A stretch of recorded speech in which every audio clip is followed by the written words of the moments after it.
بسم الله الرحمن الرحيم. الرحمن علم القرآن، خلق الإنسان علمه البيان. الشمس والقمر بحسبان، والنجم والشجر يسجدان. والسماء رفعها ووضع الميزان ألا تطغوا في الميزان وأقيموا الوزن بالقسط ولا تخسروا الميزان. والأرض وضعها للأنام فيها فاكهة والنخل ذات الأكمام والحب ذو العصف والريحان. فبأي آلاء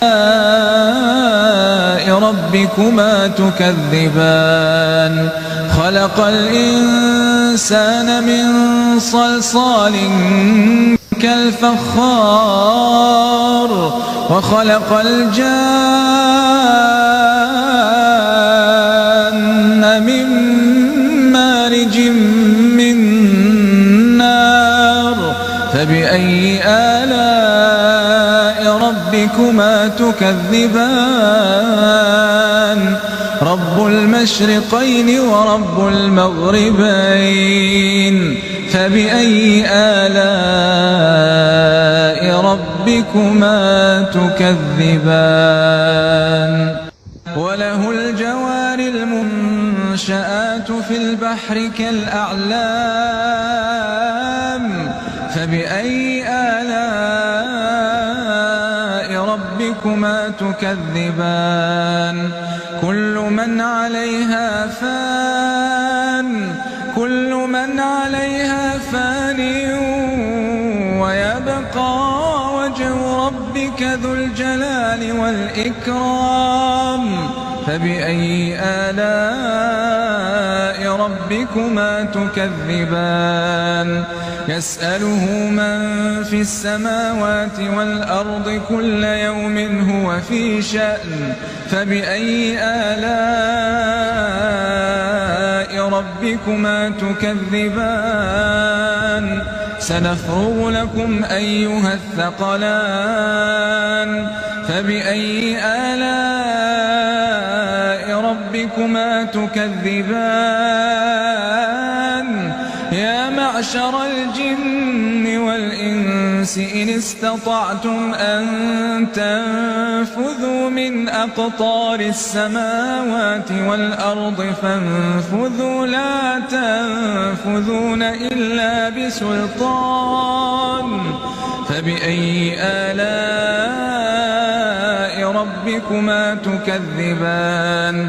يرسل عليكما شواظ من نار ونحاس فلا تنتصران.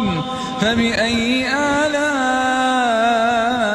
ربكما تكذبان؟ فإذا انشقت السماء فكانت وردة كالدهان. فبأي آلاء ربكما تكذبان؟ فيومئذ لا يسأل عن ذنبه إنس ولا جان. فبأي آلاء ربكما تكذبان؟ بسم الله الرحمن الرحيم. الرحمن علم القرآن، خلق الإنسان علمه البيان. الشمس والقمر بحسبان، والنجم والشجر يسجدان. والسماء رفعها ووضع الميزان ألا تطغوا في الميزان وأقيموا الوزن بالقسط ولا تخسروا الميزان.